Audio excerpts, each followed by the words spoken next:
الحمد لله وكفى والصلاة والسلام على عباده الذين اصطفى، خصوصا على أفضلهم وخاتم النبيين محمد الأمين وعلى آله وصحبه أجمعين.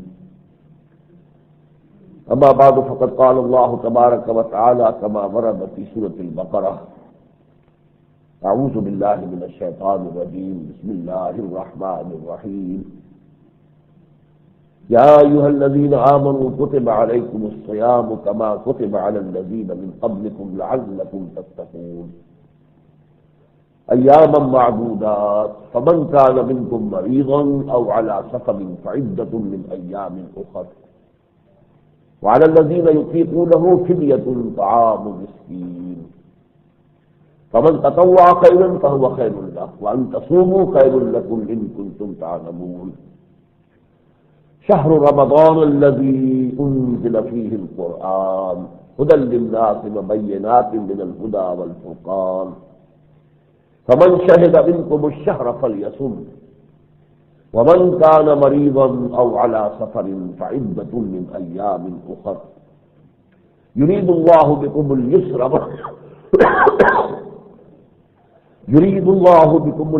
ولا يريد بكم العسر وَلِتُكْمِلُوا الْعِدَّةَ وَلِتُكَبِّرُوا اللَّهَ عَلَى مَا هَدَاكُمْ وَلَعَلَّكُمْ تَشْكُرُونَ. صدق الله العظيم. وعن أبي هريرة رضي الله تعالى عنه قال قال رسول الله صلى الله عليه وسلم: من صام رمضان إيمانا واحتسابا غفر له ما تقدم من ذنبه ومن قام رمضان إيمانا واحتسابا غفر له ما تقدم من ذنبه.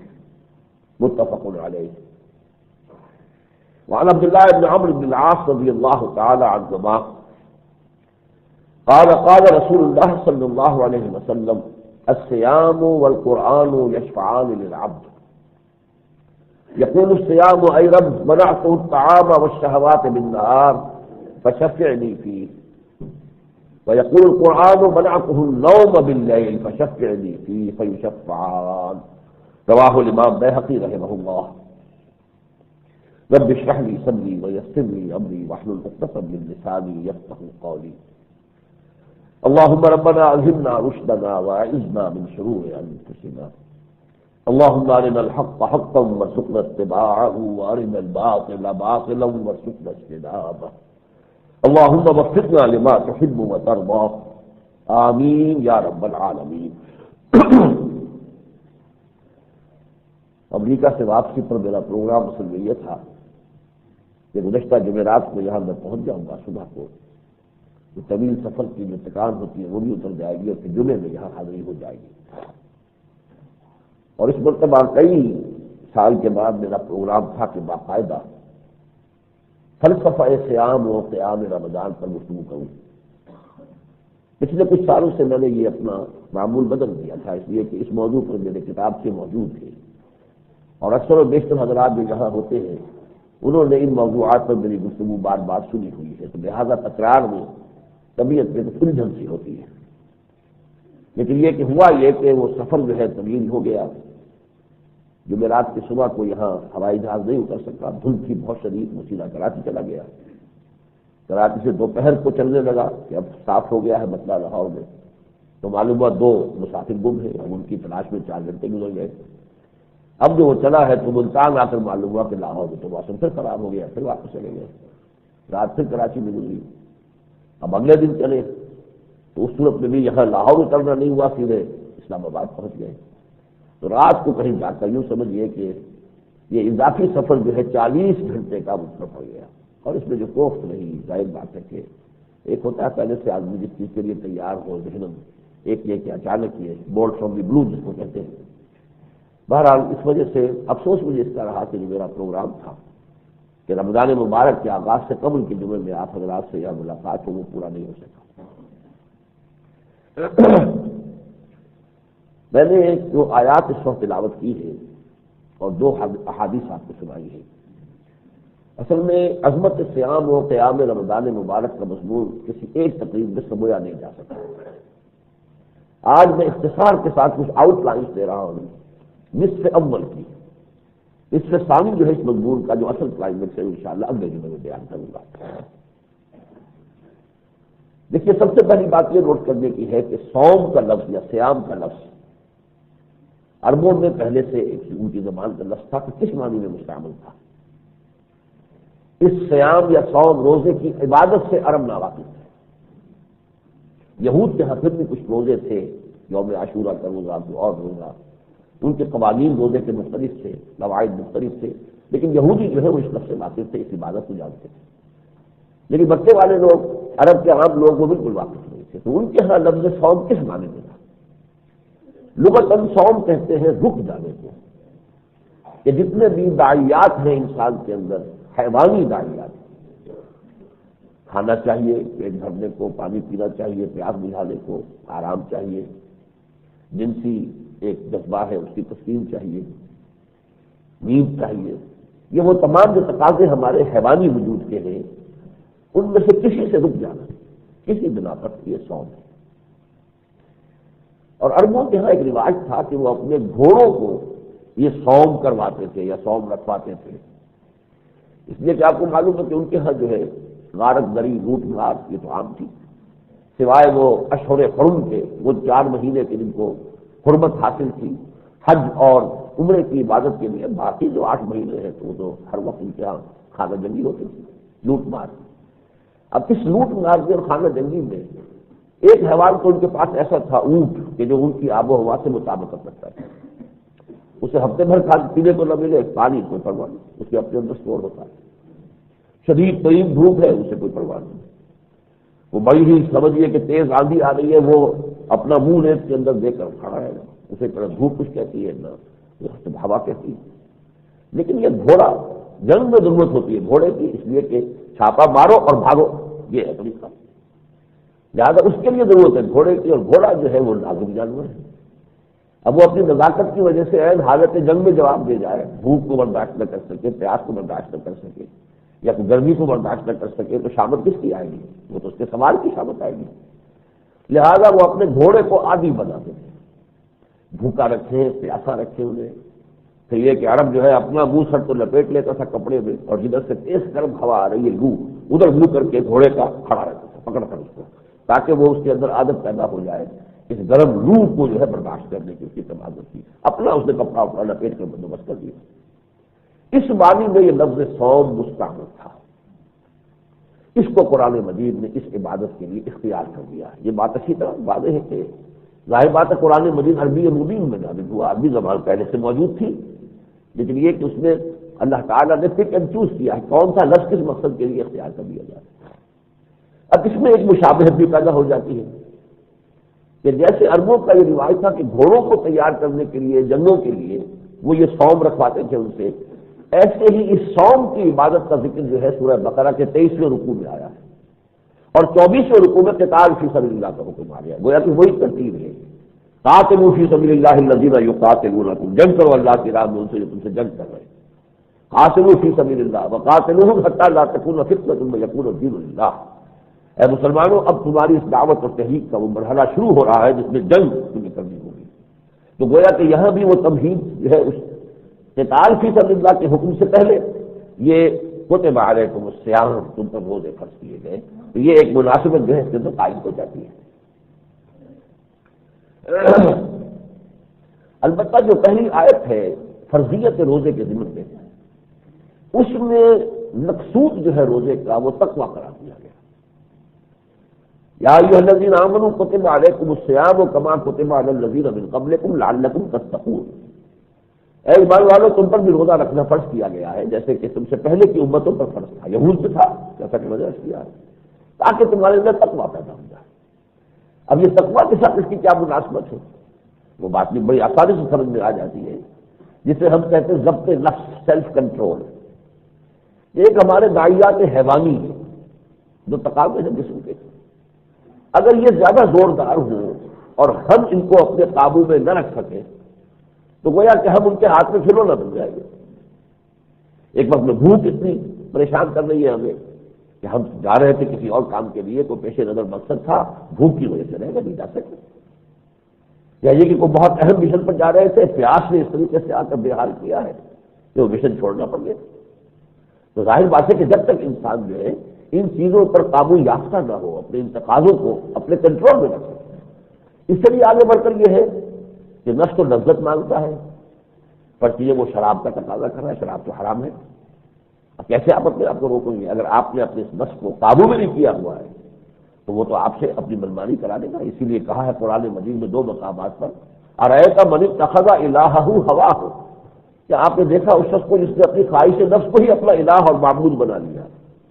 جب اپنے خواہش نفس کو پورا کرنے پر تم تل جاتے ہو بغیر یہ دیکھے ہوئے کہ جائز بھی ہے کہ نہیں، جائز ناجائز کا فرق مٹا لیا اور نفس کا تقاضا پورا کیا، تو معلوم ہے تمہارا معبود نفس ہے، تم نفس کے پجاری ہو۔ اس حوالے سے واقعتاً جب تک کہ ہم اپنے اس نفس کے اوپر قابو نہ کر سکیں، ایک تو یہ کہ اس کے جتنے تقاضے ہیں ان کو حلال ذرائع سے پورا کریں، حرام میں منہ نہ مارنے دیں۔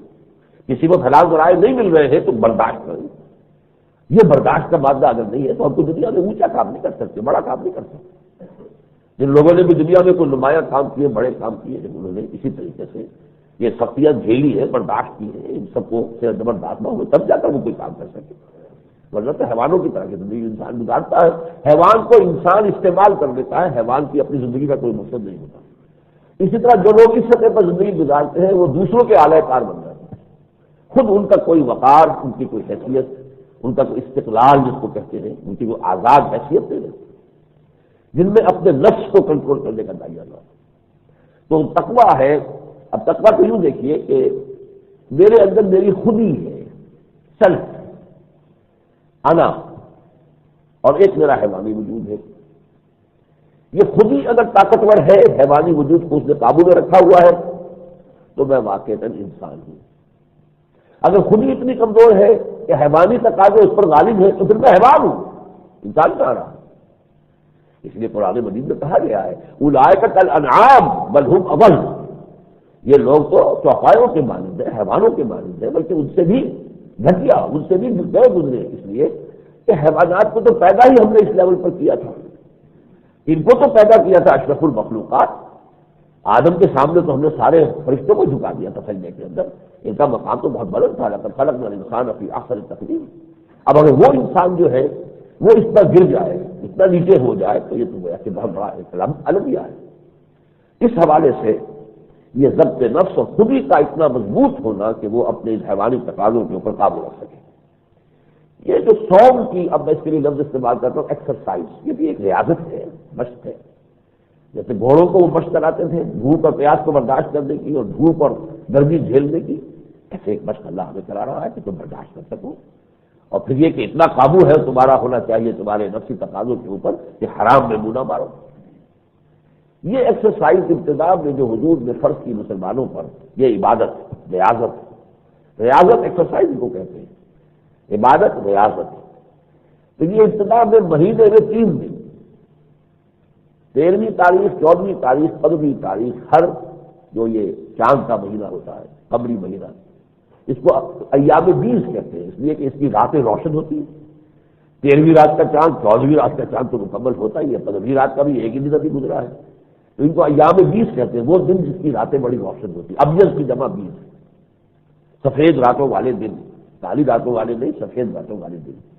تو 3 دن کے ہر مہینے میں، کیونکہ ایک دم اگر فرض کیجئے کہ یہ روزے فرض کر دیے جاتے، ابھی کوئی عادت تھی نہیں، اور آتے ہی فوراً وہ گرمی میں آ جاتے، تو گرمی کے موسم میں 30 روزے مکمل کرنا جو ہے، جب تک کہ اس کی کوئی عادت نہ ہو چکی ہو، تو پہلے آپ نے جیسے ہی آپ مدینے تشریف لائے، آپ نے ہر مہینے میں 3 روزے رکھنے کا حکم دے دیا۔ اسی لیے فرمایا ایام معدودات، یہ گنتی کے چند دن ہیں۔ یہ معدودات اور معدودہ کا لفظ عربی زبان میں 10 سے کم پر آتا ہے، 10 سے زیادہ جو ہے وہ معدودات نہیں رکھتے۔ اب 30 جو ہے وہ کوئی گنتی کا دن تو نہ ہوئے، 30 تو اچھا میری تعداد ہے، ان کے لیے فرمایا، اور اس میں کچھ رعایتیں بھی رکھی۔ اگر تم بیمار ہو یا سفر پر ہو تو دوسرے دنوں کے اندر اس کی عدت پوری کر لو، تعداد پوری کر لو، اور فرض کیجئے کہ نہیں کرتے پھر بھی تعداد پوری، تو بھی ایک مزید رعایت یہ رکھ دی کہ ایک مسکین کو کھانا کھلانا، اس سے بھی کفارہ ہو جائے گا۔ وعلی الذین یطیقونہ فدیۃ طعام مسکین، یہ فدیہ ہے، لیکن ساتھ ہی فرما دیا ومن تطوع خیرا فہو خیر لہ، بجائے ایک مسکین کے 10 مسکینوں کو کھانا کھلائے، روزہ بھی رکھے اور کھانا بھی کرا، ٹھیک ہے، وہ تو جتنی چاہے نیکی کرے۔ وَأَن تَصُومُوا خَيْرٌ لَكُمْ إِن كُنتُمْ تَعْلَمُونَ، اگر تم اس رعایت سے فائدہ نہ اٹھاؤ اور روزہ رکھو تو یہی تمہارے لیے بہتر ہے۔ یہ ترغیب کا انداز ہے، کیونکہ رفتہ رفتہ انہیں عادی بنانا ہے، مانوس بنانا ہے، اس قسم کی عبادت سے ان کی طبیعت کے اندر ایک مناسبت پیدا کرنی ہے، لہٰذا یہ انداز اختیار کیا۔ اس کے بعد اگلی اسٹیج آئی، اب اس روزے کی بھرپور عبادت فرض کی گئی، ایک پورا مہینہ مسلسل 29 یا 30 دن۔ اب یہ 29 یا 30 دن آج کل تو ہمارے دسمبر میں آئے ہوئے ہیں، دن کا پتہ ہی نہیں چلتا، وہ کب شروع ہوا کب ختم ہوا، نہ تو بھوک ہے نہ پیاس ہے۔ لیکن یہی جولائی اگست اور مئی اور جون میں بھی تو آئے تھے، اس میں تو جان پر بن جاتی ہے انسان۔ تو ظاہر بات ہے کہ اس کے لیے بڑے اہتمام کے ساتھ حکم دیا گیا۔ اور مہینہ کون سا ہو؟ آخر 12 مہینے، ویسے سارے مہینے اللہ کے ہیں، ان میں سے جس کو چوز کرنا ہے، کسی کو شرف دینا ہے کہ وہ مہینہ جو ہے اس عبادت کے لیے مختص کیا جا رہا ہے، تو کوئی بات تو ہونی چاہیے، ترجیح جو ہے کسی مرجح کی بنیاد پر ہونی چاہیے۔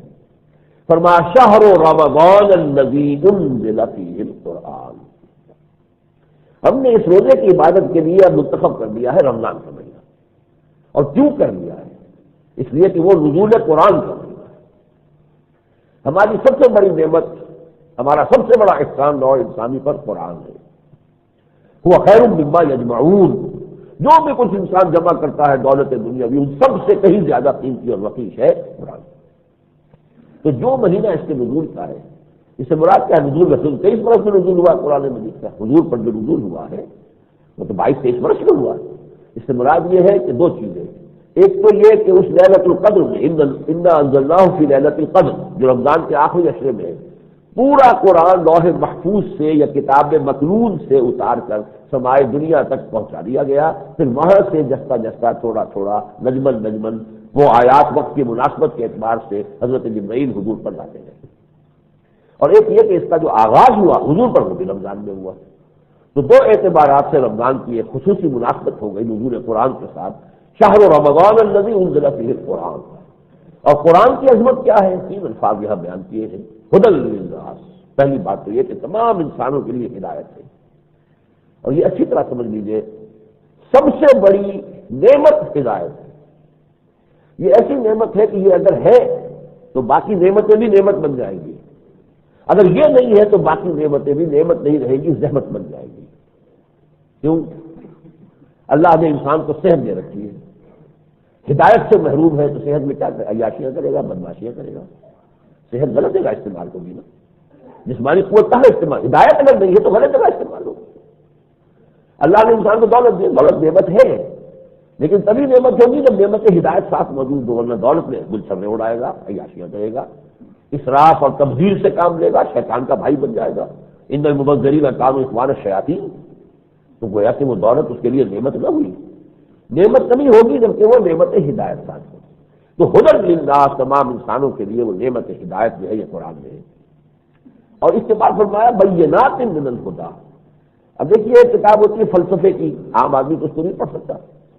علامہ اقبال کے خطبات ہی جو ہے 6 خطبے، آسان کام نہیں ہے پڑھنا ان کا، وہ وہی کہ جس نے باقاعدہ شاگردی اور طالب علمانہ انداز میں جو ہے فلسفہ پڑھا وہی سمجھ سکتا ہے۔ انہوں نے قرآن مجید ہے تمام انسانوں کے لیے، تو اس کو اللہ نے ایسی بینات دی ہے، ہدایت جو ہے ایسی روشن ہدایت ہے کہ کم سے کم استعداد والا آدمی اس کو سمجھ لے گا اور اس سے استفادہ کر لے گا۔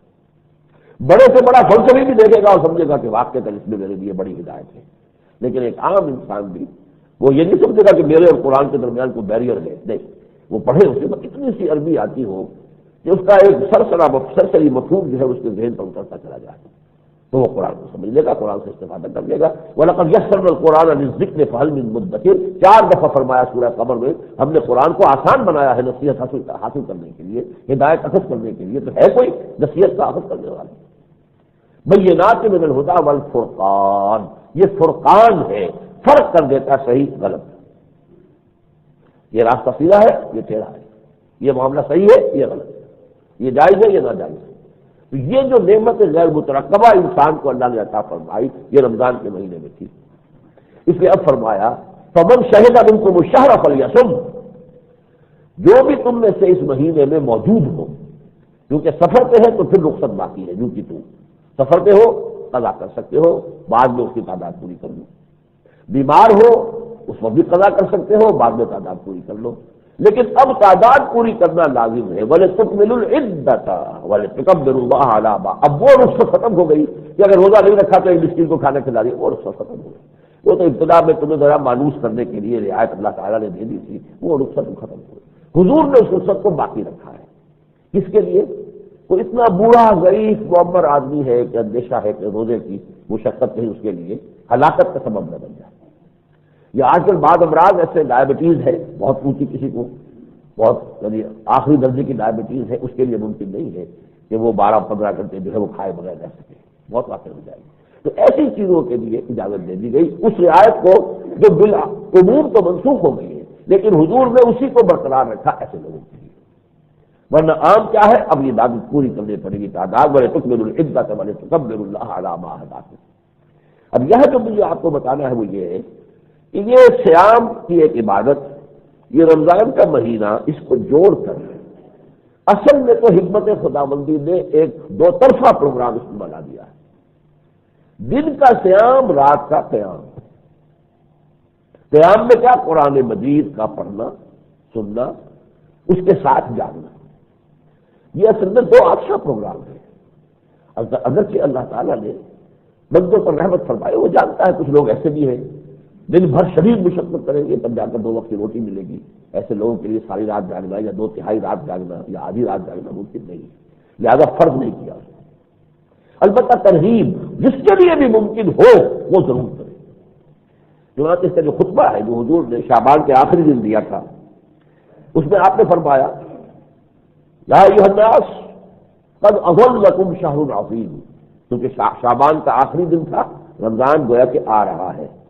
تو انگریزی میں آپ کہتے ہیں نا coming events cast their shadows before. آنے والے واقعات جو ہیں ان کا پہلے کچھ عکس پڑنا شروع ہو جاتا ہے. بالکل حضور نے وہی الفاظ استعمال کیے ہیں، قد اضلکم، تم پر سایہ کر لیا ہے رمضان نے. قد اضلکم شہر عظیم، عظمتوں والا مہینہ، شہر مبارک، بڑی برکتوں والا مہینہ. شہر فیہ لیلۃ خیر من الف شہر، وہ مہینہ جس میں ایک رات وہ ہے جو 1000 مہینوں سے افضل ہے.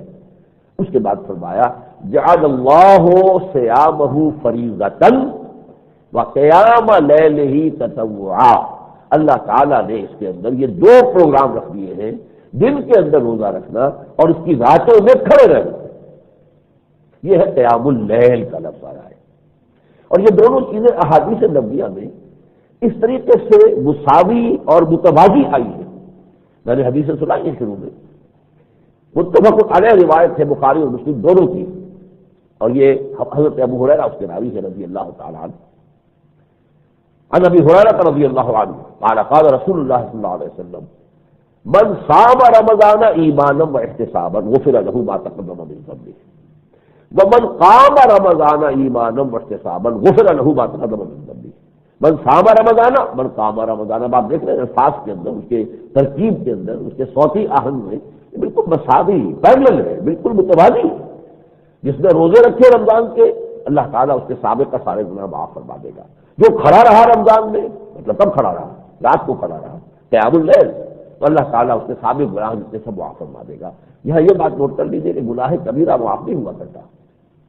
گناہ کبیرہ تو توبہ کے بغیر معاف نہیں ہوتا. ہاں جو صغیرہ گناہ ہم سے ہوتے رہتے ہیں ان کا ہے معاملہ. یہ تمام ہمارے صغائر جو ہے وہ معاف ہو جائیں گے پچھلی زندگی کے رمضان کے روزے رکھنے سے. جیسے کہ حدیث میں آتا ہے کہ وضو بھی آدمی کرتا ہے تو صغیرہ گناہ اس کے دھلتے چلے جاتے ہیں. ہاتھ دھوتا ہے تو ہاتھ کے گناہ دھل جاتے ہیں. آنکھوں میں پانی ڈالتا ہے تو آنکھوں کے صغیرہ گناہ جو دھل جاتے ہیں. تو اس سے مراد یہ نہیں ہے کہ حرام خوریاں بھی اس میں معاف ہو جائیں گی اور سود خوریاں بھی معاف ہو جائیں گی اور بڑے بڑے گناہ نہیں. یہ عام تصور جو لوگوں میں ہو گیا ہے اسی نے ان کو جری کر دیا ہے. پھر عمل سے فارغ ہوا مسلمان بنا کے تقدیر کا بہانہ. جب یہ بہانہ مل جائے رمضان کے روزے رکھ لیں گے سب صاف ہو جائے گا تو کھاؤ پیو عیش کرو، جو بھی کرنا ہے حرام خوری کرو اور جو بھی گلشنے اڑانے اڑاؤ، حرام کاری کرو، حرام خوری کرو. رمضان آئے گا روزے رکھ لیں گے. یہ نہیں، کبیرہ گناہ نہیں بخشا جاتا. وہ تم توبہ ہو، توبہ کی اپنے تقاضے میں علیحدہ مضمون ہے، لیکن صغیرہ گناہ جو ہے وہ معاف ہو جاتا ہے. تو اس وقت توجہ دلانی تھی من صام رمضان ایمانا واحتسابا، ایمان کے ساتھ اور اللہ تعالیٰ سے اس کے اجر کی توقع رکھتے ہوئے. جس نے روزے رکھے رمضان میں اس کے سابقہ تمام صغیرہ گناہ بخش دیے جائیں گے. اور جس نے اسی طریقے سے اللہ پر یقین کے ساتھ اور اللہ سے اجر کی توقع پاتے ہوئے جس نے رات کو قیام کیا رمضان مبارک کے دوران، اس کے بھی سارے گناہ پچھلے صغائر جو ہے وہ معاف کر دیے جائیں گے. اس سے بھی زیادہ کلیئر حدیث وہ ہے جو حضرت عبداللہ بن عمرو بن العاص سے آئی ہے رضی اللہ تعالیٰ عنہ. یہ بیہقی کی روایت ہے. فرماتے ہیں کہ حضور نے ارشاد فرمایا الصیام والقرآن یشفعان للعبد،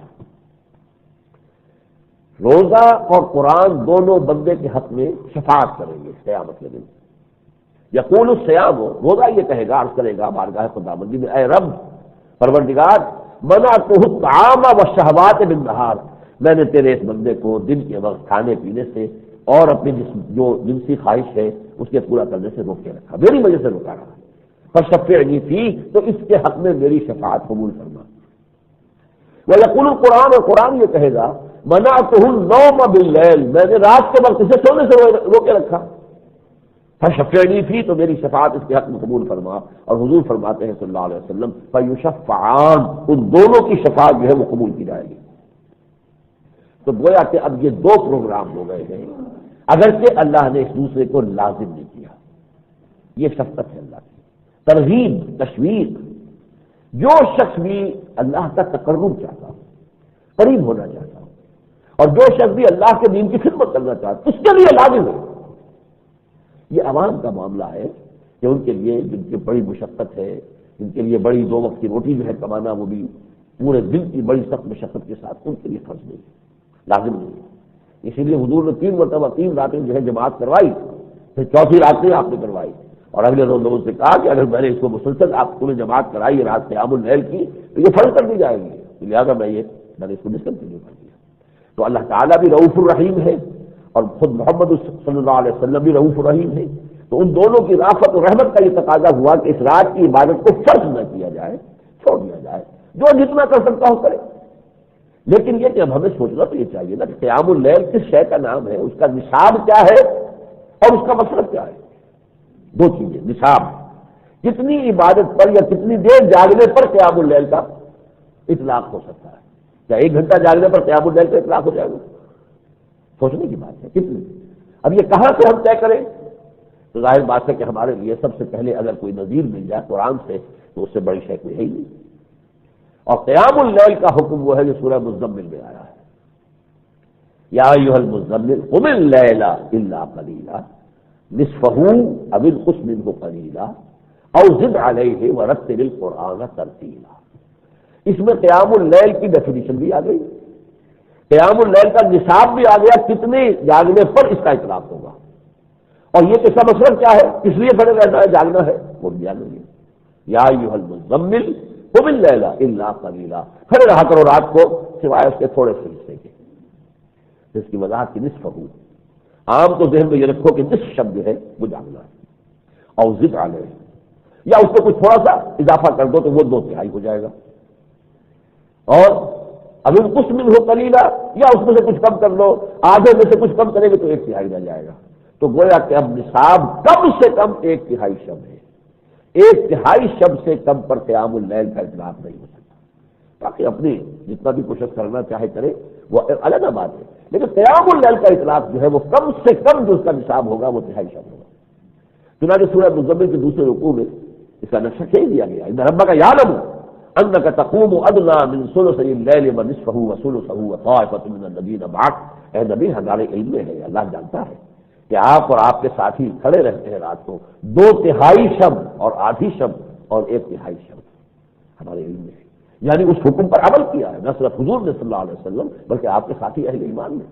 ان ربک یعلم انک تقوم ادنی من ثلثی اللیل ونصفہ وثلثہ وطائفۃ من الذین معک. تو یہ ہے قیام اللیل. اور قیام اللیل کا مصرف کیا ہے؟ وہ سورہ مزمل کے شروع میں ہے ورتل القرآن ترتیلا، قرآن کو پڑھا کرو ٹھہر ٹھہر کر، ٹھہر ٹھہر کر، ٹھہر ٹھہر کر. اگر تھوڑا سا قرآن ہے اور 2/3 رات جاگنا ہے تو ریپیٹ کرو، repeat and repeat and repeat, تکرار کرو. جس کے لیے میں لفظ استعمال کیا کرتا ہوں hammer it down, hammer it down, hammer it down. اس قرآن کو اتارو اپنے اندر، اتارو اپنے اندر، اپنا تمہارے دل میں، تمہاری روح میں، اس کی گہرائیوں میں، یا یوں کہیے کہ تمہارا یہ جو جسمانی وجود ہے ایک ایک سیل میں قرآن کے اثرات اور اس کی برکات اور اس کا جو بھی نور ہے وہ اتر جائے، پیوست ہو جائے. اس کو اقبال نے خوب کہا، کیوں بجا در رفت جہاں دیگر شعور. جب یہ کسی کے انسان کے اپنے وجود کے اندر شرائط کر جاتا ہے قرآن تو اس کے اندر انقلاب آ جاتا ہے، جہاں دیگر شعور. جہاں کی دیگر شب جہاں دیگر شبن. اور جب کسی انسان کے اندر تبدیلی آ جاتی ہے اس کے لیے پوری دنیا بدل جاتی ہے.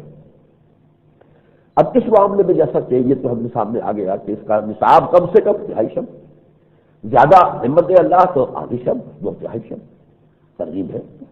البتہ اس کو بھی فرض نہیں کیا. اب آپ دیکھیے حکمت ہے حضرت عمر فاروق رضی اللہ تعالیٰ. جب یہ چیز فرض نہیں کی گئی تو کیا ہوا؟ کچھ لوگ گھروں میں پڑھتے تھے اپنے طور پر اکیلے اکیلے، حضور بھی گھر میں پڑھتے تھے. وہ تو صرف 3 راتیں ایسا ہوا ہے کہ آپ نے جماعت کرائی، 8 رکعتیں پڑھائی.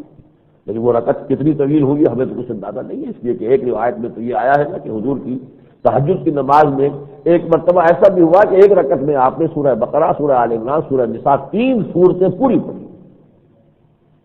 گویا کہ پوری منزل ایک رکعت میں پڑھی. حضرت عبداللہ ابن عباس اس دن آ گئے تھے، بچے تھے، اور ان کے خالہ کا گھر تھا اس وقت جس میں شب باشتے حضور. تو وہ آ کے کھڑے ہو گئے. اب بعد میں ان پر جو بیتی ہے وہ کہتے ہیں کہ بار بار میرے دل میں خیال آتا تھا میں یہ توڑوں اور علیحدہ ہو جاؤ، اتنی لمبی اتنا لمبا خیال. اس لیے حضور نے 8 رکعتیں پڑھائی، 3 رات پڑھائی، 4تھی رات آپ نے. لوگ کھگارتے بھی رہے کہ حضور برآمد ہو جائیں، ہم انتظار کر رہے ہیں، لیکن حضور نہیں آیا. آپ نے فرما دیا کہ نہیں ہے، اگر میں نے مسلسل پڑھائی تو یہ فرض ہو جائے. اس کی حکمت تو ہے، افادیت ہے، اس کے اندر جو بھی برکتیں ہیں وہ تو ہے. لہذا اگر یہ معلوم ہوا کہ کر سکتے ہو اور مسلسل کر سکتے ہو تو پھر یہ فرض کر دے گا اللہ تعالیٰ. لہٰذا میں اس معاملے میں تو یہ رافت و رحمت کا تقاضا تھا. اب ہوتا کیا تھا، حضور بھی گھر میں پڑھ رہے ہیں، کچھ اور لوگ گھر میں پڑھ رہے ہیں. کچھ لوگ ہیں جنہیں اتنا قرآن آتا نہیں، لہٰذا وہ کیا کرتے تھے، مسجد نبی میں چند لوگ ادھر کھڑے ہو گئے، ایک حافظ ان کو مل گیا، وہ ہاتھ سے قرآن پڑھ رہا ہے، وہ نماز پڑھ رہا ہے اس کے ساتھ. جگہ جگہ کوئی اس گوشے میں ہے تو اس گوشے میں ہے، حفاظ ہے. حضرت عمر ایک روز داخل ہوئے مسجد میں اور معلوم ہوا کہ اس وقت وہ خود نہیں پڑھ رہے تھے، کبھی تو وہ گشت کرتے ہوئے شہر کے اندر وہ آئے، داخل ہوئے، دیکھا اس طرف ہے، کچھ لوگ ادھر ہیں، کسی ادھر ہے. تو آپ نے فرمایا کہ ایک امام کے پیچھے جمع ہو جاؤ اور 20 تراویح جو ہے 20 رکعت ادا کر لیا کرو. اس کو نماز عشاء کے ساتھ متصل بھی کر دیا تاکہ وہ بہت بوجھ نہ پڑے. یہ تو آدمی کر سکتا ہے، عام آدمی بھی کر سکتا ہے. 1 گھنٹہ اضافی جو ہے یہ تو کوئی مشکل نہیں ہے، یہ تو جو بھی مشقت کرنے والا ہے، محنت مزدوری کرنے وہ بھی کر سکتا ہے. 1 گھنٹہ سے تو نماز عشاء کے ساتھ متصل. اس لیے کہ تہجد کے وقت میں ہوگا تو رات کو سو کر جاگنا جو ہے وہ کوئی آسان کام نہیں ہے. لہذا اسے عشاء کی نماز سے متصل کر کے 20 رکعت کا نظام بنا دیا، ایک امام کے پیچھے کھڑا کر دیا. یہ ہے وہ تراویح کا نظام جو آج تک امت میں چلا رہا ہے. اور اسی اصول کے تحت کہ حضور نے فرمایا ہے کہ علیکم بسنتی و سنت الخلفاء الراشدین المہدیین، تم پر لازم ہے کہ میری سنت کو مضبوطی سے پکڑو اور میرے خلفاء راشدین کی سنت کو مضبوطی سے پکڑو. اسی وجہ سے یہ پوری امت میں ہے. صرف ہمارے ہاں کچھ عرصے سے اہل حدیث حضرات نے اس میں جو ہے وہ اختلاف کا اظہار کیا ہے اور وہ 8 پڑھتے ہیں. لیکن یہ ہے کہ ورنہ حنفی، مالکی، شافعی، حنبلی سب کے نزدیک اہل سنت کے چاروں جو ہیں، بلکہ جو مالکی ہیں وہ تو 36 کی تعداد بھی ان کے ہاں آتی ہے. اسی لیے آپ حرمین میں جا کر دیکھیں گے وہی 20 رکعت تراویح ہوتی ہے. حالانکہ وہ لوگ وہابی کہلاتے ہیں اور ویسے تو یہ کہ محمد ابن عبد الوہاب کے وہ پیروکاروں میں سے ہے، لیکن فقہی کے اعتبار سے وہ لوگ حنبلی ہیں. تو حنبلی فقہ میں بھی 20 رکعتیں ہیں. عام دوسری مساجد میں ان کے ہاں 20 رکعتیں نہیں ہوتی ہیں. حرمین میں جہاں آفیشل نظام ہے سارا، تو حرمین کے اندر جو ہے مدینہ منورہ میں بھی اور مسجد اور مکہ مکرمہ میں بھی 20 رکعت تراویح ہوتی ہے. یہ نظام ہے حضرت عمر رضی اللہ تعالیٰ عنہ کا قائم کرنا. اب اس میں دیکھیے کہ آگے چل کر کچھ لوگوں نے سوچا ہوگا نا کہ آخر جو اصل جو حکمت ہے وہ تو اس سے پوری نہیں ہو رہی.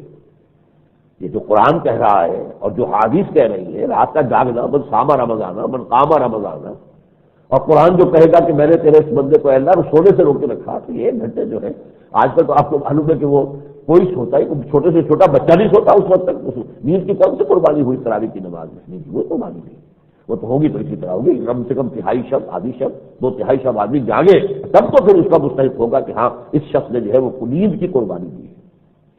اس کے لیے ایک دور میں میرے پاس ایک مثال موجود تھی. شیخ الحدیث مولانا محمد زکریا رحمۃ اللہ علیہ، ان کی جو خانقاہ تھی سہارنپور میں، وہاں وہ یہ کرتے تھے کہ تقریباً پوری رات میں تراویح ادا کرتے تھے. 4 رکعت تراویح کی جماعت ہو گئی، اس کے بعد منتشر ہو گئے لوگ. اب کوئی کسی کونے میں چلا گیا، کچھ اپنے نوافل پڑھ رہا ہے، کسی نے قرآن مجید کی تلاوت شروع کر دی، کسی نے کوئی اور دینی کتاب کا مطالعہ شروع کر دیا.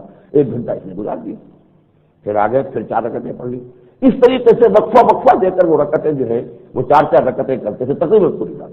یعنی یہ کہ سحری سے تھوڑا عرصہ پہلے جو ہے فارغ ہو گئے. لیکن یہ کہ ہم نے جو پروگرام بنایا الحمدللہ ثم الحمدللہ، جو اس کا بات چرچا ہو چکا ہے، دورہ ترجمہ قرآن، کہ اس کے ساتھ یوں کیوں نہ کیا جائے کہ 4 رکعتوں میں جو قرآن پڑھا جانے والا ہے پہلے بیٹھ کر اس کا ترجمہ سیکھ لیں، سن لیں، کوئی اہم نکات ہے ان کی وضاحت آ جائے، تاکہ اب جب کھڑے ہوں گے 4 رکعتوں میں اور امام سے سنیں گے قاری صاحب سے، تو کچھ نہ کچھ تو ہمارے اوپر، وہ جو اقبال کہتا ہے تیرے ضمیر پہ جب تک نہ ہو نزول کتاب، گرہ کشا ہے نہ راوی نہ صاحب نے کشاف، کچھ نہ کچھ تو نزول قرآن کا ہمارے قلب پر ہوگا، ہماری روح پر ہوگا، کچھ حصے کو تو ہم سمجھ لیں گے۔ ابھی سنا ہوگا ترجمہ، 4 رکوعوں کا ترجمہ سنا تھا، پھر کھڑے ہو کر رکوع سن رہے ہیں، تو میں سمجھتا ہوں کہ مختلف لوگوں میں، چاہے انہیں عربی زبان نہ بھی آتی ہے، لیکن الفاظ کی مناسبت سے وہ سمجھ لیں گے کہ یہ مضامین آ رہے ہیں۔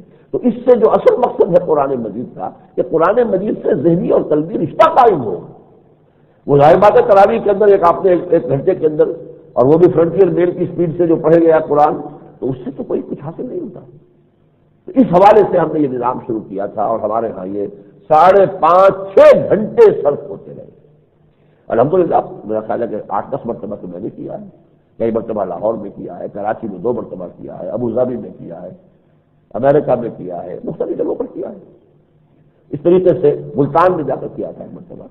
تو یہ کام میں نے بھی کیا، اور اب تو الحمدللہ کہ میرے ساتھی جو ہیں، میرے نوجوان، وہ جو طالب علم تھے جنہوں نے کہ قرآن مجید بھی وہ میرے انداز میں سمجھا ہے، اور اب اس کی دعوت وہ دے رہے ہیں، درس قرآن کے حلقے ہیں، تو آپ دیکھیں گے تازہ جو ہے یہ ندائے خلافت لاہور میں فلاں جگہ کتنی جگہ ہو رہا ہے، کتنی جگہ ہو رہا ہے، یہ دورہ قرآن ہو رہا ہے، اور نہیں تو یہ کہ ویڈیو کے ذریعے سے ہو رہا ہے۔ 4 رکعتیں سن لی، پھر بیٹھ کے ویڈیو سے 4 رکعتوں کا ترجمہ سن لیا، پھر کھڑے ہو گئے، پھر 4 رکعتیں پھر جو پڑھ لی اس میں قرآن سن لیا۔ یہ کام جو ہے بڑے پیمانے پر الحمدللہ ہو رہا ہے۔ البتہ اس مرتبہ مجھ پر میرے ساتھیوں نے ایک پابندی لگا دی کہ آپ یہ 4 گھنٹے روز کی مشقت اپنے اوپر نہ لیں۔ مجھے تو اتنا اندازہ نہیں ہوتا، ان کا خیال ہے کہ مجھ پر بڑھاپا طاری ہو چکا ہے۔ میں تو سمجھتا تھا، میری خواہش تھی، میں آیا تھا تو اسی ارادے سے کہ لاہور میں کئی سال ہو گئے کہ ہماری قرآن اکیڈمی میں نے دورہ ترجمہ قرآن نہیں کیا، میرے بیٹوں نے کیا، میرے ساتھیوں نے کیا، سلبی بیٹے، مانوی بیٹے، میرے جو شاگرد ہیں وہ بھی میرے مانوی بیٹے ہیں، پھر میرے سلبی بیٹے بھی ہیں، وہ کرتے رہے ہیں، ہوتا رہا ہے مسلسل۔ یہ تو میں سمجھتا ہوں کہ 15 سال تو ہو گئے ہوں گے کہ یہ مسلسل ہو رہا ہے، لیکن پابندی لگائی اور انہوں نے یہ کہا کہ اس کی بجائے آپ پورے قرآن کا ترجمہ کرنے کی بجائے ان 4 رکوع میں کہ جو آگے پڑھے جانے والے ہیں ان میں جو زیادہ اہم نکات آئے ہیں ان کی تھوڑی سی وضاحت کر دیں، تو اس طرح ہمارے پاس ریکارڈ بھی ہو جائے گا ایک پروگرام جو ہے مختصر، جو لوگ اتنا عرصہ نہیں لگا سکتے تو وہ اس تھوڑے سے ما لا یدرک کلہ لا یترک کلہ، جو شاید پوری کی پوری حاصل نہ کی جا سکے وہ پوری کی پوری جو ہے اسے انسان محروم بھی نہ ہو جائے۔ تو اس مرتبہ یہ ہے کہ مجھ پر پابندی میرے رفقا نے لگائی، جو میں نے قبول کر لی الحمدللہ کہ اس طرف پر ہم کر رہے ہیں، اور میں اس کا نتیجہ دیکھ رہا ہوں، بڑی تعداد میں لوگ آ رہے ہیں۔ حالانکہ موسم سخت ہے، سردی ہے، دھند اتنی ہوتی ہے کہ میں خود سوچتا ہوں کہ رات کے وقت جب وہ جاتے ہیں واپس تو 11:30 بجے فراغت ہوتی ہے، 7:30 شروع کر کے 4 گھنٹے پھر بھی لگتے ہیں، کم سے کم تہائی شب والا نصاب اب بھی الحمدللہ ہمارا پورا ہو رہا ہے، بلکہ اسے کسی قدر جائز بھی ہے تہائی سے، لیکن یہ کہ اسے جو دھند کا عالم ہوتا ہے اس کے باوجود لوگ آ رہے ہیں، بڑی اچھی حاضری ہے۔ اس اعتبار سے میں نے یہ چاہا کہ میں آپ کے سامنے بھی اس کا بیان کر دوں۔ یہ پروگرام ابھی جاری ہے۔ جو پہلا گروپ ہے قرآن مجید کی مکی اور مدنی صورتوں کا، وہ رات ہم نے ختم کیا ہے۔ سورہ فاتحہ مکی صورت، سورہ بقرہ، آل عمران، نساء اور مائدہ مدنی صورتیں، تو رات ہم نے وہ مائدہ صورت جو ہے وہ ختم کی ہے۔ آج جو اب مکی صورتیں ہیں، سورۃ الانعام، یہ آج انشاءاللہ تعالیٰ پڑھیں گے۔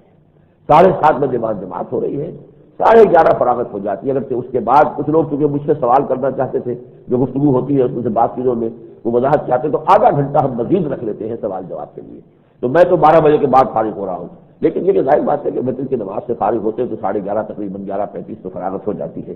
میں نے یہ چیزیں آپ کے سامنے بیان کر دی ہیں تاکہ آپ بھی ان سے دیکھیے، اگر اس سے پہلے آپ کبھی وہ 6 گھنٹے والے پروگرام میں شریک ہونے کی ہمت نہیں کر سکے اور اس کی لذت سے جو ہے آشنا نہیں ہو سکے، یہ واقعہ یہ ہے کہ لذت عبادہ نہ دانی بخدا تانا چشی، اس کی لذت کا اندازہ خدا کی قسم تمہیں ہو نہیں سکتا جب تک کہ چکھ نہ لو، کہ یہ قرآن مجید کو پہلے سن لینا، سن کر پھر کھڑے ہونا، اور اس میں کیا لطف آتا ہے، پھر قرآن مجید سے جو تعلق قائم ہوتا ہے ذہنی اور قلبی، اس کی کیا کیفیات ہوتی ہے، یہ تو کوئی تجربہ کرنے ہی سے اس کا اندازہ ہو سکتا ہے۔ تو آپ حضرات بھی کوشش کیجیے، اللہ تعالیٰ آپ کو توفیق دے۔ اس کے علاوہ جو ہے کچھ کتابوں کا سلسلہ ہے، اس کا اعلان میں بعد میں کر دوں گا۔ اب میں آج کا بقیہ وقت لینا چاہتا ہوں کیونکہ 1.5 مہینے کے بعد یہاں ملاقات آپ سے ہوئی ہے، کچھ بین الاقوامی حالات اور کچھ ملکی حالات کے بارے میں۔ بین الاقوامی سطح پر اس عرصے کا جو اہم ترین واقعہ ہے وہ عراق پر امریکہ اور برطانیہ کی وحشیانہ بمباری۔ جو اس کے بعد بھی وقفے وقفے سے ہو رہی ہے، ظلم کی، جارحیت کی، بربریت کی انتہا ہے۔ اور واقعہ یہ ہے کہ اس وقت امریکہ نے جو سول سپریم پاور ہونے کے نشے میں ہے اس وقت، یہ نشہ اسے کہیں گرائے گا اور بری طرح گرائے گا، لیکن یہ ہے کہ ابھی تو وہ نشہ ہے اور ابھی اس کی بات چل رہی ہے، اس نشے میں وہ دھت ہو گیا ہے، اور میں سمجھتا ہوں کہ اس سے بڑی دہشت گردی دنیا کی تاریخ میں کبھی نہیں ہوئی۔ یہ اسامہ بن لادن کیا دہشت گردی کرے گا بیچارہ، اس کا آج بیان آ گیا کہ میرا کوئی تعلق نہیں ہے، جو بھی ایسٹ افریقہ میں 2 ممالک میں جو امریکن ایمبیسیز کے اوپر جو حملہ ہوا میرا کوئی تعلق نہیں ہے، اور میں سمجھتا ہوں وہ مرد مومن ہے، وہ جھوٹ نہیں بولے گا، لیکن یہ ہے کہ یہ جو کر رہے ہیں، دن دہاڑے کر رہے ہیں، دھمکے کی چوٹ کر رہے ہیں، الگ اعلان کر رہے ہیں، سینکڑوں میزائل جا کر گرا رہے ہیں، ہزاروں لوگ جو ہے ہلاک ہو رہے ہیں، اس سے بڑی دہشت گردی کون سی؟ بہرحال اس پر تو اب میں اپنے غم کا اظہار کروں، غصے کا اظہار کروں، اپنے جذبات کا اظہار کروں، اس کا کچھ حاصل نہیں ہے۔ جرم ضعیفی کی سزا مرگ مفادات، وہ تو صورتحال یہ ہے کہ ہو گیا مانند آب ارزاں مسلمان کا لہو، وہ تو ہے اس صدی میں چلا آ رہا ہے، مسلسل آ رہا ہے۔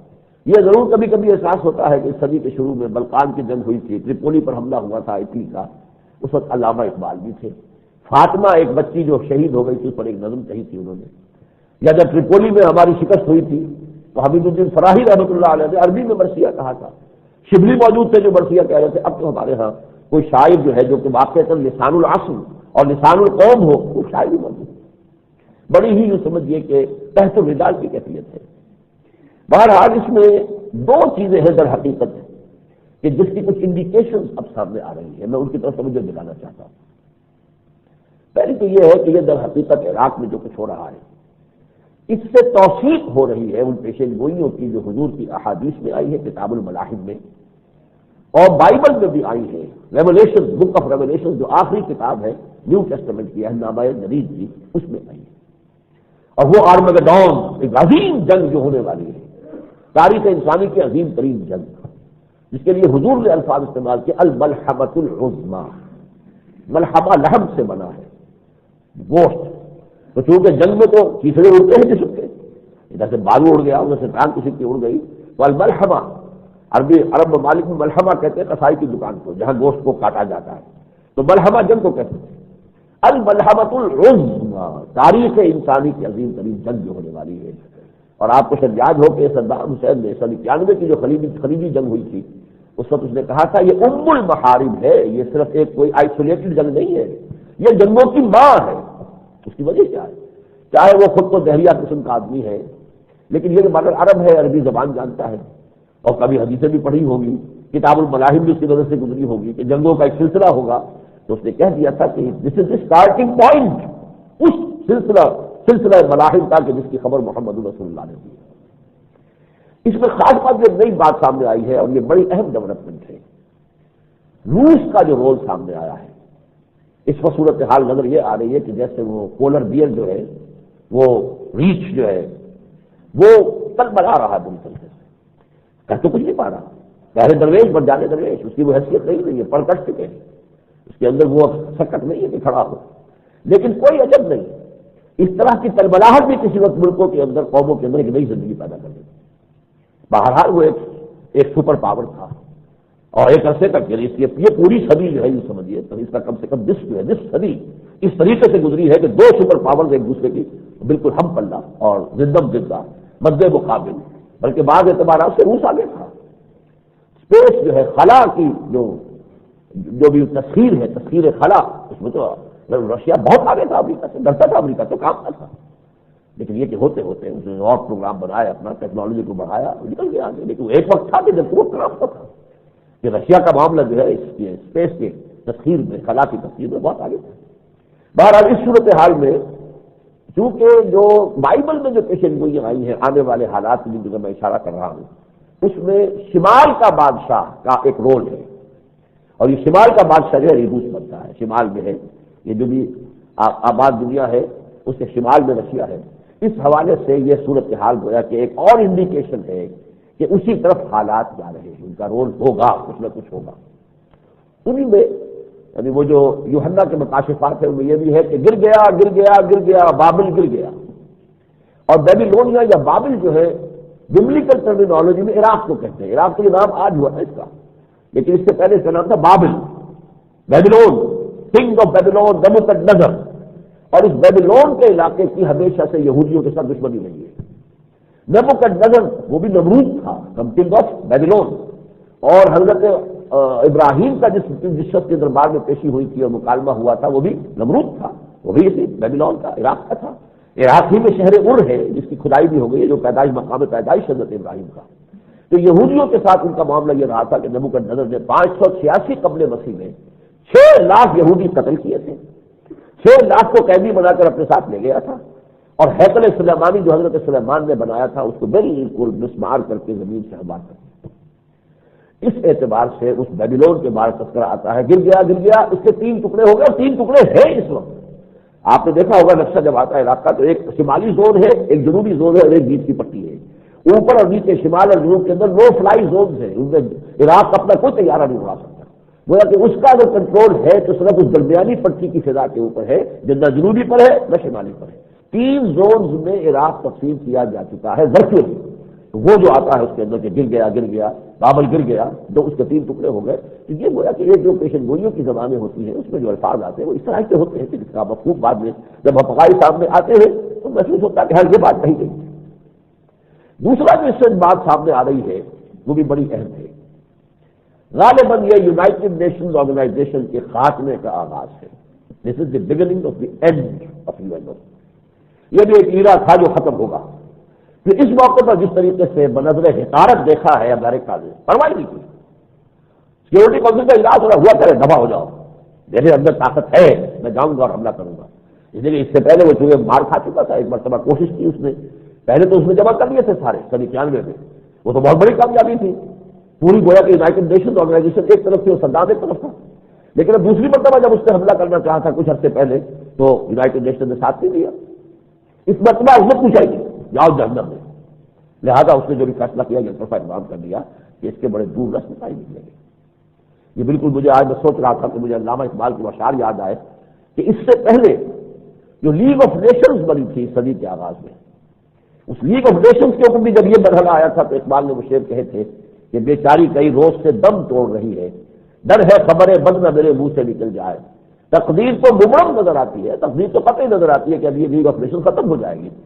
تقدیر تو مبرم نظر آتی ہے وہ، لیکن پیران کلیسا کی دعا ہے کہ یہ ٹل جائے، کہ اس کی موت جو ہے ٹل جائے، اب یہ چلتی رہے. لیکن وہ ختم ہوئی، لیگ آف نیشنز ختم ہوئی. اسی طریقے سے معلوم ہوتا ہے کہ اب یہ UNO کا دور جو ہے وہ اب آخری سانس کو پہنچ گیا ہے. جس کا نتیجہ کیا ہوگا؟ کوئی تھوڑا بہت رکھ رکھاؤ جو بھی عالمی معاملات کا ہے. حقیقتاً تو یہ مؤثر نہیں تھی، حقیقتاً تو یہ سپر پاورز کے اعلی کار بن گئی تھی. وہ تو جو سیکورٹی کونسل میں بیٹھے ویٹو ان کے پاس ہے، کوئی مسئلے میں ان کے مفاد پر ضد پڑتی ہو تو ویٹو کرنے کے بعد ختم ہو جائے گی. یونائٹڈ نیشنز جو ہے وہ بیکار بیٹھے ہیں، کوئی حیثیت نہیں ان کی. پھر بھی ایک رکھ رکھاؤ تھا کہ چلیے ایک جگہ پر لوگ بیٹھتے ہیں، کوئی بھڑاس نکلتی ہے، کوئی لوگوں دنیا کے سامنے بات آ جاتی ہے کہ کیا کوئی ملک کیا کر رہا ہے، کیا ظلم ہو رہا ہے. اگر یہ بھی ختم ہو گیا تو کیوس ظہر الفساد فی البر والبحر، اور پھر تو صرف ایک ہی ننگا ناچ ہوگا، مائٹ اور رائٹ. جس کے پاس طاقت ہے بس وہ جو اقدام کرے وہ صحیح. بل فیل تو اب نہیں ہے، ڈھکا چھپا ہے کچھ، لیکن یہ کہ اب جو اس نے یہ اقدام کیا ہے روس کو، چین کو، ان سب کو نظر انداز کر کے اور یونائٹڈ نیشنز کو بنظر استحقار دیکھتے ہوئے کہ ریفر ہی نہیں کیا اس کو، تو اس سے در حقیقت وہ دور جو ہے نظر آ رہا ہے کہ شاید کیوس کا اور اس طرح کا ظہر الفساد فی البر والبحر بما کسبت ایدی الناس کا دور قریب آ جائے. حل کیا ہے اس کا؟ پہلا حل ہمیشہ کہا ہے اللہ کو منائے. اللہ روٹھا ہوا ہے ہم سے، ہم اس کے دین سے غداری کے مرتکب ہوئے، ہم نے اس کی کتاب کو پس پش ڈالا ہوا ہے. نبذ فریق من الذین اوتوا الکتاب کتاب اللہ وراء ظہورہم، ہم نے اس کی شریعت کو نافذ نہیں کیا ہے. ظاہر بات ہے اللہ کا ناراض ہے، یہ اس کی ناراضی کا مظہر ہے. آج کیوں جلیل کہ کل تک نہ تھی پسند، گستاخ یہ فرشتہ ہماری جناب میں. آخر کیوں ہے؟ یہ اس لیے کہ اللہ تعالیٰ ناراض. اللہ کو راضی کرنا ہے تو توبہ کرو، پلٹو اس کی طرف رجوع کرو. کم سے کم کسی ایک ملک کے اندر تو مکمل نظام اسلام کا قائم کر کے دکھاؤ. اور سب سے بڑھ کر یہ کہ ہماری ذمہ داری ہے کہ ایک ملک بنایا اسی لیے تھا، لاکھوں انسانوں کی جانیں گئی، ہزاروں عورتوں کی عصمتیں لوٹی تاکہ یہ ملک بنے. اور کہاں کھڑے ہیں وہ اسلام کا نظام کہاں ہے؟ وہ میں بعد میں عرض کروں گا قومی سطح پر کیا ہو رہا ہے. لیکن جب تک یہ نہیں ہوتا اللہ کی نظر کرم ہماری طرف متوجہ نہیں ہوتی. اللہ کا یہ قانون عدم ہے. قرآن مجید میں رات ہی ہم نے پڑھا سورہ مائدہ میں کہ اللہ تعالیٰ نے مخاطب ہو کر کہا اہل کتاب سے، بولیے اہل الکتاب، اے نبی کہہ دیجیے اے کتاب والو، لستم علی شیء حتی تقیموا التوراۃ والانجیل وما انزل الیکم من ربکم، تمہاری کوئی حیثیت نہیں ہماری نگاہوں میں، تم ہم سے ہم کلام ہونے کا تمہارا منہ نہیں ہے، ہم سے دعا کرنے کا تمہیں حق حاصل نہیں ہے جب تک کہ قائم نہ کرو تورات کو اور انجیل کو اور جو کچھ ہم نے تمہارے اوپر نازل کیا. وہی معاملہ یہاں کتاب کے بجائے قرآن رکھ کر دیکھ لیجیے، پہلے وہ کتاب ان کے لیے تھی تورات اور انجیل، اور یہ کتاب ہمارے لیے ہے. یا اہل القرآن لستم علی شیء حتی تقیموا القرآن وما انزل الیکم من ربکم، تمہاری کوئی حیثیت نہیں ہے تو قرآن کے دیے ہوئے نظام کو اور اس کی دی ہوئی شریعت کو نافذ نہیں کرتے. پہلا کام تو یہ ہے. اور دوسرا کام، اگر اللہ توفیق دے رہے امت کو، 70 برس قبل ایک مرد قلندر نے خواب دیکھا تھا. ایک خواب اس نے 1930 میں دیکھا تھا، وہ تو 17 سال کے بعد پاکستان کا خواب دیکھا تھا، ویژن تھا کہ ہندوستان کے شمال مغرب میں ایک آزاد مسلمان ریاست قائم ہوگی. 17 برس بعد 1947 میں وجود میں آ گیا. ایک خواب اور دیکھا تھا اقبال نے 1928 کے اپنے خطبات میں. انہوں نے کہا تھا کہ اس وقت بالفعل کوئی ایک امت مسلمہ دنیا میں موجود نہیں ہے، یہ ہمیں تسلیم کر لینا چاہیے. Instead we have a number of Muslim nations, اور میں اب یوں کہوں گا کہ وہ نیشنز اب ملکوں کی شکل اختیار کر گئی ہیں. اس وقت تک تو ہم غلام تھے سب کے سب، تو نیشن تو تھی لیکن ان کی نیشن اسٹیٹس نہیں تھی، اب وہ نیشن اسٹیٹس ہے. تو یہ مسلمان نیشنز جو ہے وہ مسلمان اسٹیٹس جو ہیں، اقبال نے کہا تھا کہ سر نسل اگر ایک common wealth of Muslim nations وجود میں آ جائے تو یہ بھی بہت بڑی بات ہے. 70 برس بیت گئے، 28 اور 98، وہ common wealth of Muslim nations کی طرف کوئی قدم نہیں ہو سکتا. تو پہلا کام تو یہ کہ کسی نہ کسی ایک ملک میں، اور اس کے لیے سب سے زیادہ بڑے ذمہ دار ہم ہیں پاکستان میں، صحیح مکمل کامل اسلامی نظام نافذ کریں. اور ثانیاً یہ یونائٹڈ نیشنز دفعہ ہو ختم ہو جائے، مسلم نیشنز کا ایک ادارہ وجود میں آئے، یونائٹڈ مسلم نیشنز آرگنائزیشن. یہ امنوں کے نام سے ایک آرگنائزیشن ہے بھی، ملیشیا میں ہے وہ UMNO. تو یونائٹڈ مسلم نیشنز آرگنائزیشن اگر ہم دنیا میں قائم کریں تو یہ دوسرا خواب ہے جو اقبال نے دیکھا تھا. اللہ کرے گا، میں سمجھتا ہوں کہ اگر کوئی پیش رفت اس طرف ہوئی، اگر مشیت تیز دی میں، تو یہ قدم بھی اٹھے گا. جہاں تک ملک کی حالات کا تعلق ہے، یہ تو صحیح ہے کہ حکومت مستحکم ہے، ابھی حکومت کو کوئی اندیشہ نہیں. اگرچہ مہنگائی انتہائی بڑھ رہی ہے، حالات جو ہے معاشی اعتبار سے نہایت مایوس کن ہے، لیکن یہ کہ حکومت مستحکم ہے. یہ بہت کم ہوا ہے، اس سے پہلے ایسا یہ خاص دور ہے کہ اس میں حکومت کی پختگی جو ہے اس کے استحکام میں کہیں کوئی دراڑ نظر نہیں آ رہی. اپوزیشن اگر ہے تو وہ بھی شش و پنج میں ہے، گو مگو میں ہے. بے نظیر کا تو ایک تو اس کا پچھلا ریکارڈ جو ہے وہ ایسا ہے کہ اس کی وجہ سے وہ کہیں پبلک میں منہ دکھانے کے قابل ہے نہیں، کرے کیا؟ آخر اس کا بھی اپنا ریکارڈ تو یہی پیچھے جو کچھ یہ کر رہے ہیں وہی کچھ انہوں نے کیا تھا. اور ثانیاً یہ کہ مقدموں میں وہ اتنی مروت سے لٹاتی ہے کہ وہ کیا اسے، میں تو سمجھتا ہوں بڑی ہمت ہے. عورت رات ہے، شوہر بھی جیل میں پڑا ہوا ہے، بچے دبئی میں ہے، ماں جو ہے وہ بستر مرگ پر ہے، 2 بھائی جو ہے قتل ہو چکے ہیں، اب اکیلی ہے خاندان کے اندر.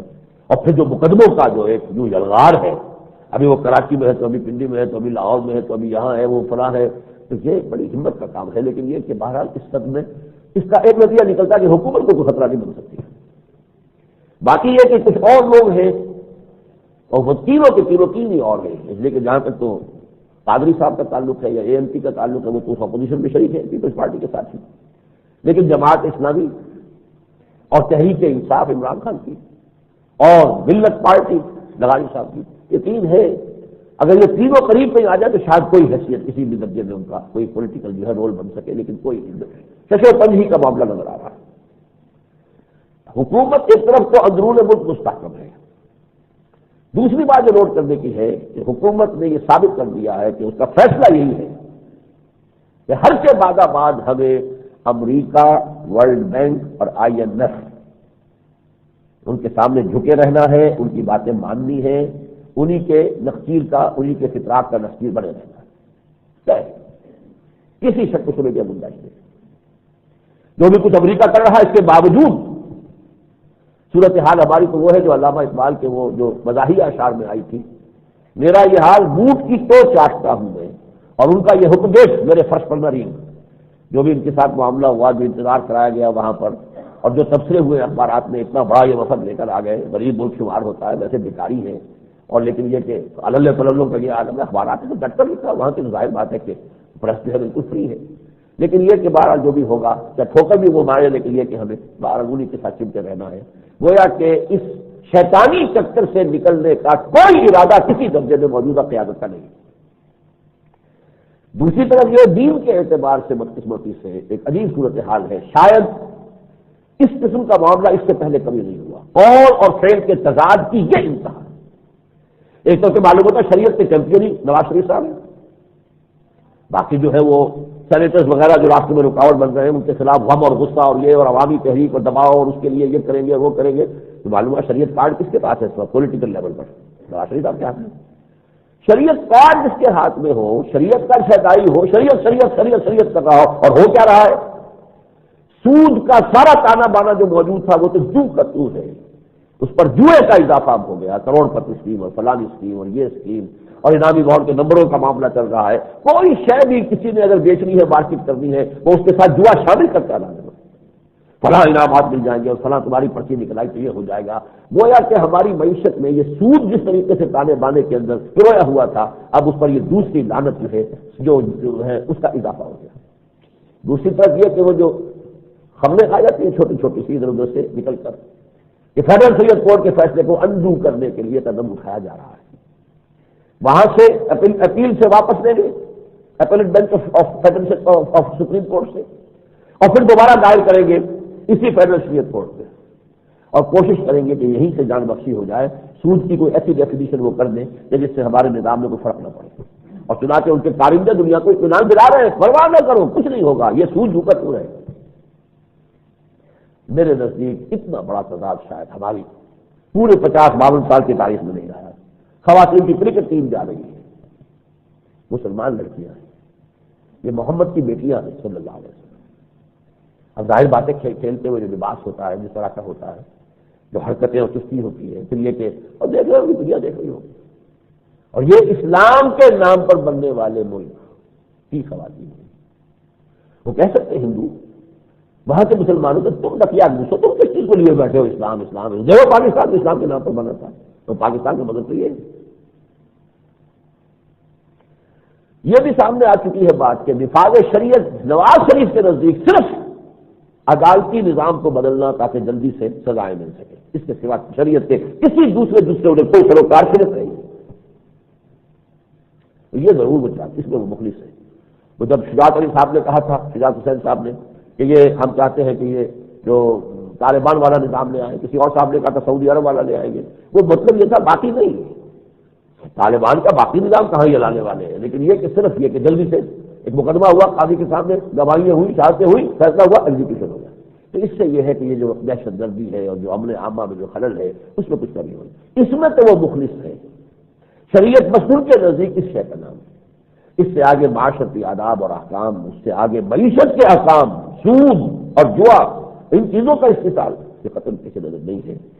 اب یہ ڈرامہ دکھائے گا کیا سین کہہ نہیں سکتے میں، اب وہ یہ کہ میں ڈر ہے خبر بد نہ میری منہ سے نکل جائے، میں نہیں چاہتا کہ کچھ کہا جائے، رمضان کے مبارک لمحات ہیں، لیکن یہ کہ آثار یہ ہے کہ حذر اے چیرا دستاں سخت ہے فطرت کی تعبیریں، واتقوا فتنة لا تصيبن الذين ظلموا منكم خاصة، ڈرو اللہ کے اس عذاب سے کہ جب آئے گا تو وہ صرف گنہگاروں ہی کو لپیٹ میں نہیں لے گا، تو پھر عام ہوتا ہے، گیہوں کے ساتھ گھن بھی پستی ہے۔ اللہ تعالی ہمیں صحیح رخ پر آنے کی توفیق عطا فرمائے۔ بارک اللہ لی و لکم فی القرآن العظیم ونفعنی وإیاکم بالآیات والذکر